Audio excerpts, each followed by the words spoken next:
Record News Rural. Oferecimento. Bradesco, de ponta a ponta é com o Bradesco que o agro conta.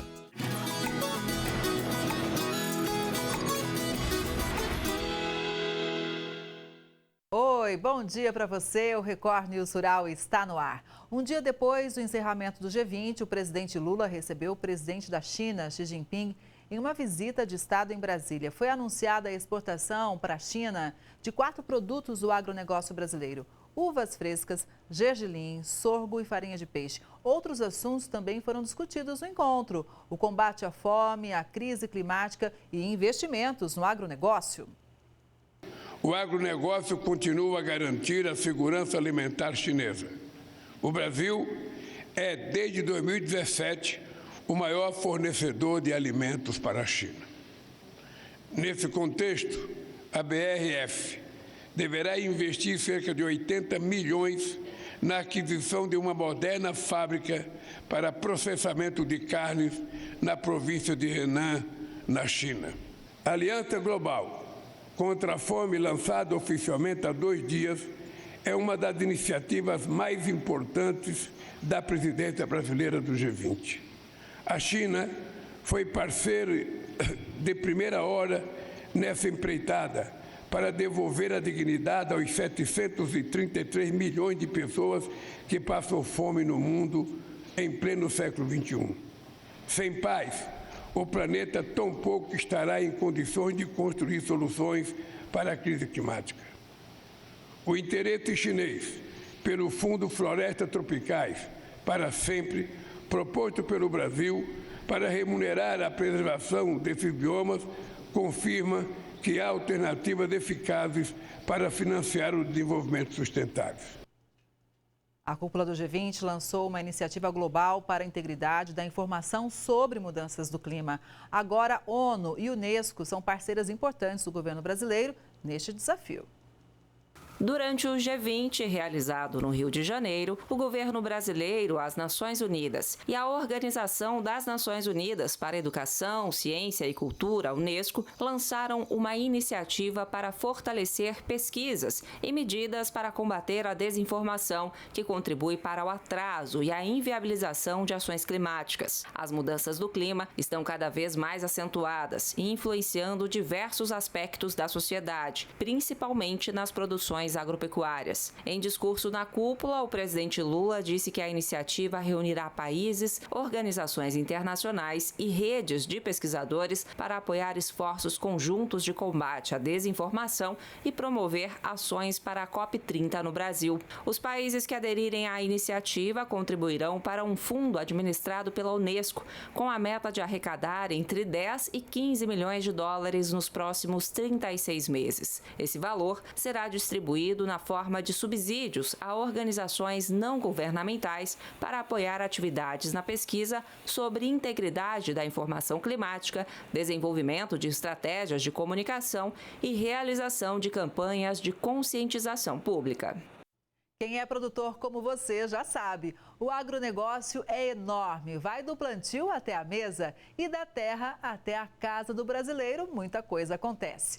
Justamente por isso, é fundamental ter um grande parceiro em todas as etapas dessa cadeia, do início ao fim do processo, com um portfólio de produtos e serviços que atenda a todas as suas necessidades. É aí que entra o CPRF do Bradesco, a cédula do produtor rural financeira, com pagamento conforme fluxo de caixa e documentação simplificada. Porque de ponta a ponta é com o Bradesco que o agro conta. A Câmara dos Deputados aprovou o projeto que regulamenta o mercado de carbono aqui no Brasil. Agricultura e pecuária ficaram de fora da regulamentação. O Brasil se juntou a outros 75 países que já têm mecanismos que impõem limites a poluidores, com a aprovação da Câmara dos Deputados do projeto de lei que regulamenta o mercado de crédito de carbono no país, estabelecendo um limite para emissões de gases de efeito estufa no setor produtivo. O texto agora segue para a sanção presidencial. O Sistema Brasileiro de Comércio de Emissões de Gases de Efeito Estufa vai estabelecer limites de emissões para empresas, que precisarão adotar medidas de compensação. Para o Brasil, a adoção do sistema deve trazer efeitos positivos no PIB e na geração de empregos, além de uma necessidade de investimentos privados em descarbonização, 100 bilhões de reais menor em relação a regulações alternativas. O texto aprovado cria um sistema de bonificação para as empresas ou estados que reduzirem o lançamento de gás carbônico na atmosfera. Quem comprovadamente deixar de emitir ganhará créditos de carbono que poderão ser comercializados e comprados por empresas que emitirem acima do estabelecido. O grande objetivo, segundo ambientalistas, é que grandes poluidores reduzam suas emissões para que não precisem investir recursos na compra de créditos de carbono que compensem as emissões. Pela dificuldade em fazer medições precisas, atividades primárias como agricultura e pecuária não foram incluídas na regulamentação. O agronegócio pode gerar créditos de carbono, porém, por meio da manutenção de áreas de preservação permanente, as APPs, de reservas legais e de áreas de uso restrito. O plantio da soja em Mato Grosso, o maior estado produtor do grão no país, está praticamente finalizado, mas a falta de chuva pode prejudicar a safrinha do milho 2024-2025. O plantio de soja da safra 24-25 está praticamente finalizado em Mato Grosso. Segundo informações do Instituto Mato Grossense de Economia Agropecuária, cerca de 98% da área de 12,6 milhões de hectares já foi semeada no estado. De acordo com o Instituto, a região do Médio Norte Mato Grossense foi a primeira a encerrar os trabalhos de plantio. Mas agora a preocupação é com a safrinha de milho, que pode ter a menor oferta das últimas 3 temporadas. Segundo informações do IMEA, a safra de milho em Mato Grosso deve ter uma produção total de 45,53 milhões de toneladas nesse ciclo, o que representa uma queda de 3,47%.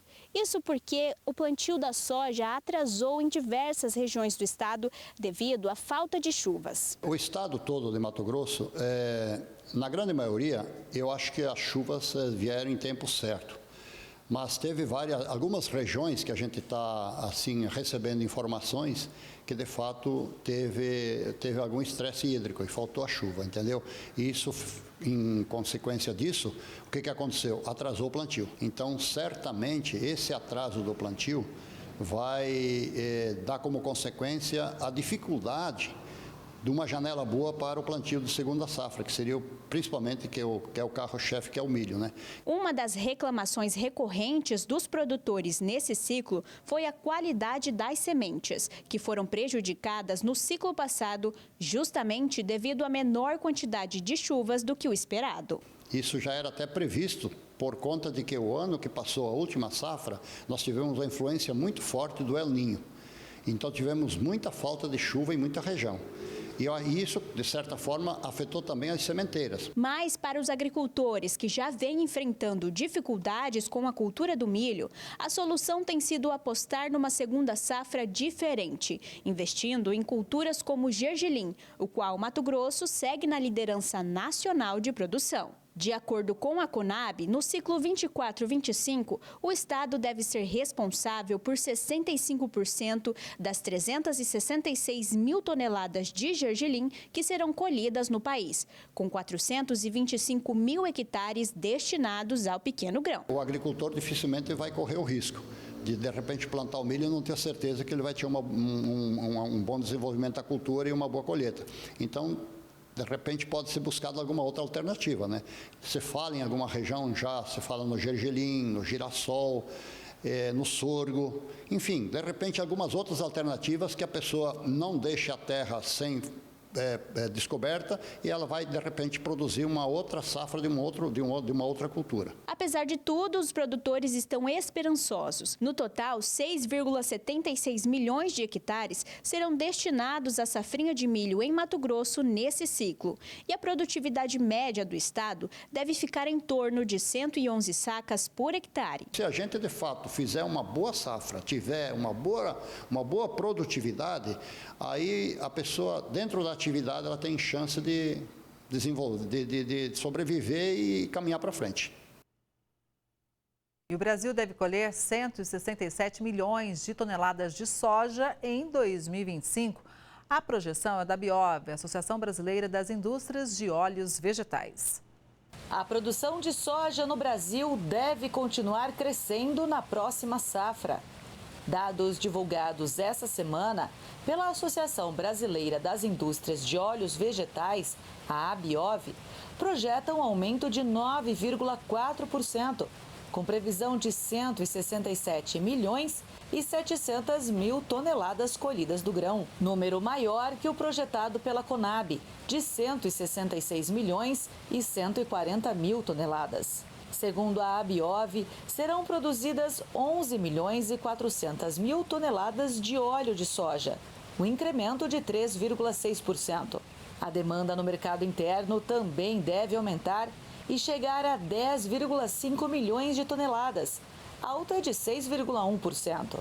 As exportações do grão podem atingir 104,1 milhões de toneladas, com receitas estimadas em 50 bilhões e 800 milhões de dólares. Mas o Brasil também importa itens do complexo soja. Para atender a demanda, a previsão é importar 500 mil toneladas da oleaginosa e 150 mil toneladas de óleo. No Quênia, agricultores encontraram uma forma criativa de proteger as colheitas. O que fazer para proteger as plantações de animais enormes como os elefantes?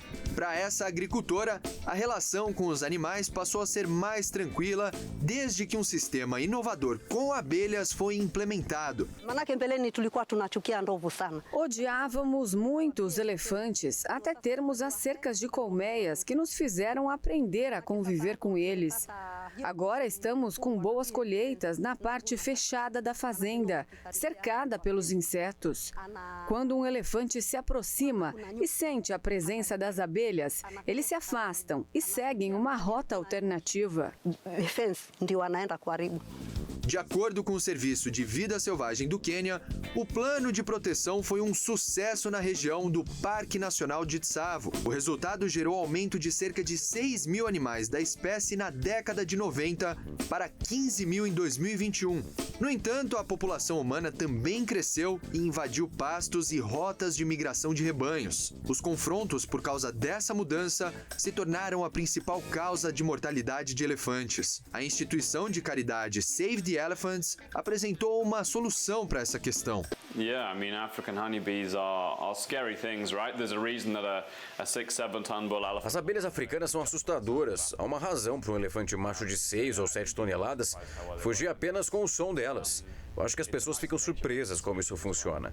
E também é uma ótima solução baseada na natureza. Não é nada mecânico, não há eletricidade, são literalmente colmeias.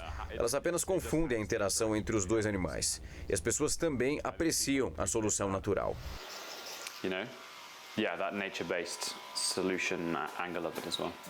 Os lotes dos 49 agricultores apoiados pelo projeto são cercados por 15 colmeias conectadas. Cada uma delas é suspensa em um fio lubrificado a alguns metros acima do solo, protegidas de texugos e insetos. Quando há culturas dentro da fazenda, cercada com colmeias, quando os elefantes se aproximam da fazenda e atacam, eles normalmente empurram o arame e as abelhas vão tremer, vão sair e atacar o elefante nas orelhas e na tromba. Assim que eles ouvem e sentem o cheiro, fogem.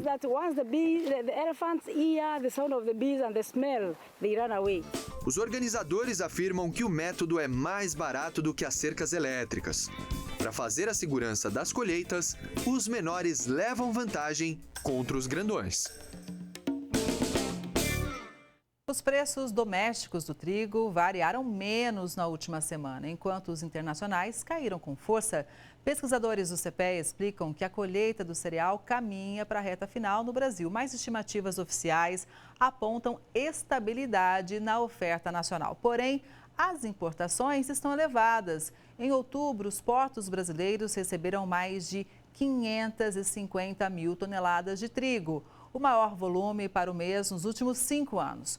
No acumulado de 2024, o Brasil já importou 5 milhões e 700 mil toneladas, a maior quantidade desde 2013. E nesta semana, a Conab abriu a participação dos interessados nas operações do governo federal, que deve comprar 200 mil toneladas do grão de produtores gaúchos. Eles enfrentam preços de mercado abaixo do valor mínimo estabelecido pelo governo. Quem chega para dar um panorama do setor para a gente é o Rubens Barbosa, que é presidente executivo da Associação Brasileira da Indústria do Trigo, a Abitrigo. Bom dia, Rubens. Seja muito bem-vindo ao Record News Rural. Bom dia a todos. Rubens, conta para a gente, por favor, como é que o setor encara, né, essa compra do trigo por parte do governo federal? Como que isso impacta todo mundo? Olha, nós na Abitrigo somos a favor do livre mercado, entendeu? E nós achamos que essa interferência do mercado não é saudável, entendeu? Não está havendo nenhum problema maior. Essa questão da oscilação do preço repercute o que está acontecendo internacionalmente. Então, politicamente, nós somos contra essa interferência do governo no mercado. Rubens, há alguns dias, inclusive, o site da Abitrigo destacava que poucos negócios estavam sendo praticados aqui internamente. Os produtores focam em acelerar a colheita, tendo em vista, inclusive, previsão de chuvas em algumas regiões produtoras. O destaque para Santa Catarina, que deve alcançar um crescimento na produção de mais de 40%, quase 41% na safra 24-25, mesmo com uma redução de área plantada, conforme os dados da EPAGRE. Como é que a indústria acompanha toda essa movimentação no campo, hein? Olha, como você sabe, a Abitrigo cuida dos interesses da indústria, né? Nós acompanhamos à distância, porque nos interessa receber o trigo, seja nacional, seja importado, para o abastecimento interno. Então, essas questões referentes à produção, nós acompanhamos, evidentemente, porque afeta, né, a questão da estratégia das empresas, se temos que importar, se temos de exportar. E nós estamos acompanhando, vimos aí os problemas que aconteceram, né, por causa do clima e as projeções que a Conab faz a respeito da produção no Rio Grande do Sul, no Paraná, em outros estados, e o total previsto para esse ano de 8 milhões e 200. Nós não entramos nos detalhes técnicos da produção, porque isso, como eu disse, não cabe à Abitrigo fazer. Exato, né? Mas só para pincelar aqui para quem acompanha a Record News, né? A produção de trigo aponta uma queda de 36% no Paraná. Em contrapartida, Goiás vem se tornando o maior produtor de trigo fora do sul do país. Agora, é claro que toda essa movimentação tem reflexo na indústria, uma vez que a gente tem, às vezes, uma demanda aqui nacional grande e o Brasil acaba importando. Ou seja, o Brasil produz apenas 60% da demanda nacional do grão e, por isso, esse volume de importação ele vem crescido, né, Rubens?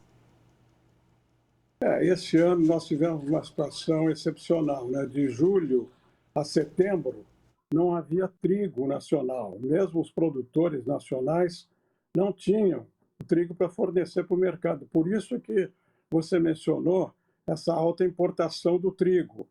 Mas como o consumo não está aumentando, os números desse ano vão se repetir, em linhas gerais, aos dos anos anteriores. Quer dizer, a produção do trigo está crescendo, né? Passou de 3 para mais de 8 milhões, já chegou a 10 milhões de toneladas, caiu um pouco agora por causa das condições climáticas, mas a importação tem se mantido ao redor entre 5 e 6 milhões. O ano passado foi um pouco mais por causa dessa crise. E esse ano também vai ser um pouco mais por causa do catástrofe climática que houve no Rio Grande do Sul. Então, nós acompanhamos essas oscilações do mercado, ficamos preocupados esse ano, porque não tendo trigo, nós tínhamos que importar o trigo e pedimos até para o Ministério da Indústria e Comércio que aumentasse a cota com isenção de tarifa externa comum, mas por oposição dos produtores nós não conseguimos. Foi conseguida apenas uma pequena parte e foi aproveitada por causa da necessidade de importação do trigo, porque nós não estávamos prejudicando os produtores nacionais que não tinham trigo para exportar, para vender no mercado interno. Mas agora, a partir da entrada da colheita nacional, a situação vai se normalizar e vamos ver como é que fica 24, 25, com a produção na Argentina, com a produção aqui no Brasil e com a situação geopolítica, né, da exportação da Rússia, do clima nos Estados Unidos, para ver como é que vai ficar a disponibilidade do trigo para o mercado brasileiro. Exatamente, são tantos fatores, né, que causam reflexos importantes. Agora, Rubens, um ponto para a gente analisar também é essa questão do câmbio, né? Quando a gente importa muito, tem que importar com dólar tão alto, obviamente o nosso custo aqui tem um impacto forte.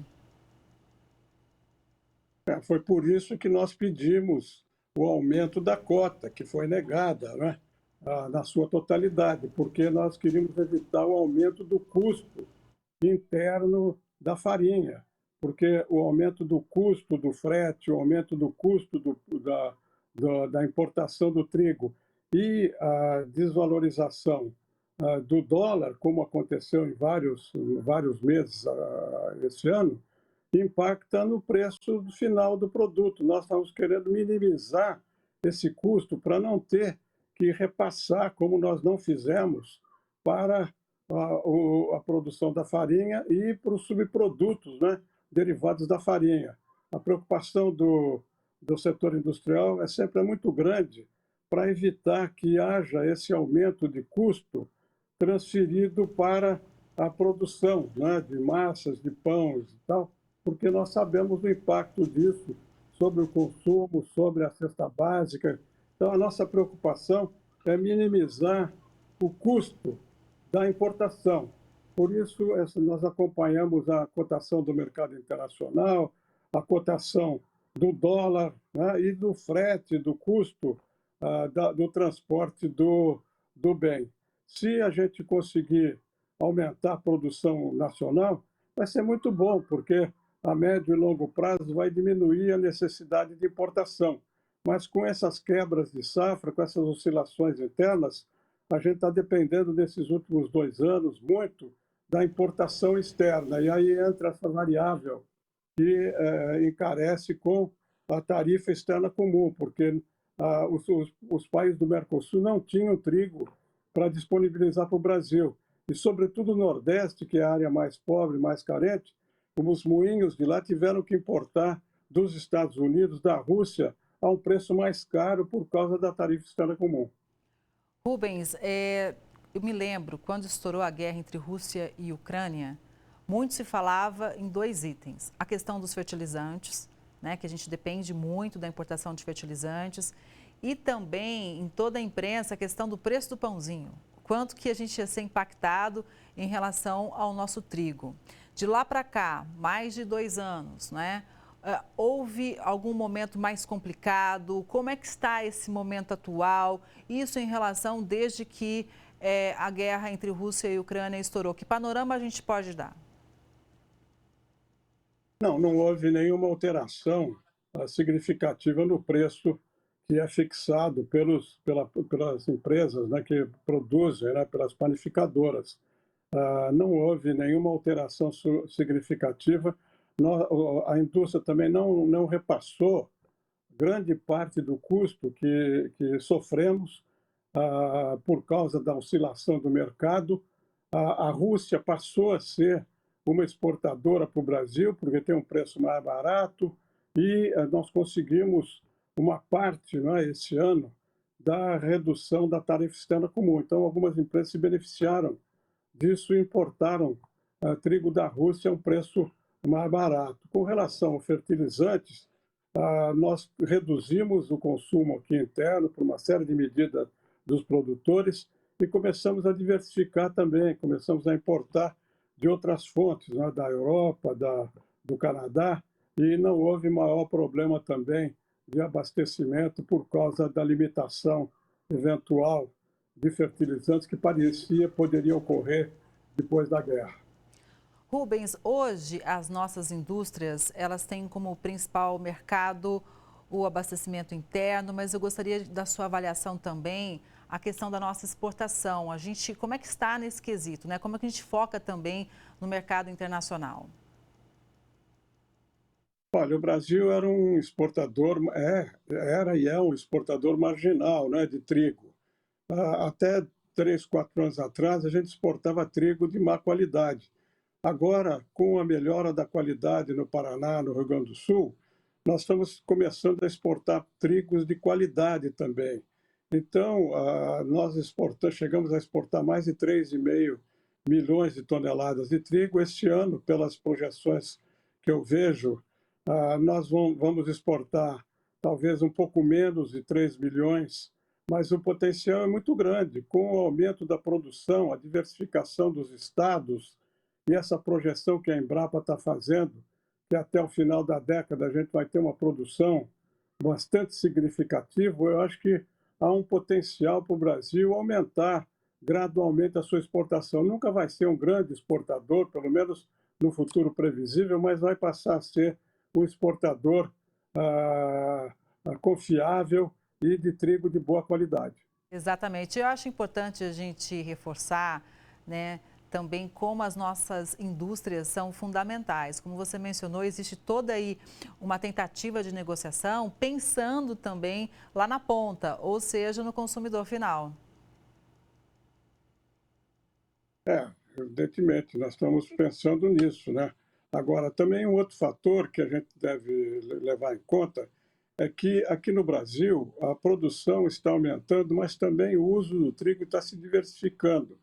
Quer dizer, não só a exportação pode aumentar, como também o uso do trigo para forragem está aumentando e uma empresa aí no Rio Grande do Sul está começando a produzir etanol a partir do trigo. Então, nós vamos ter uma demanda do produto, né, do trigo, para vários outros produtos que não seja apenas a produção da farinha. Isso é importante levar em conta a médio e longo prazo. Exatamente. São fatores que a gente acompanha de perto, temos que estar sempre atentos. Rubens, muito obrigada, foi bem importante para a gente te ouvir. Um forte abraço para todo mundo da Abitrigo. Estamos sempre aqui de portas abertas, viu? Muito obrigada e um bom dia. Bom dia, obrigado a você e a todos que nos veem. Muito obrigado. Obrigada mais uma vez. E o Record News Rural de hoje vai ficando por aqui. Muito obrigada pela sua audiência. A gente se vê no próximo programa. Até lá.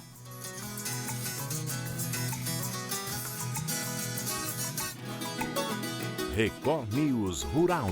Oferecimento. Bradesco. De ponta a ponta é com o Bradesco que o agro conta.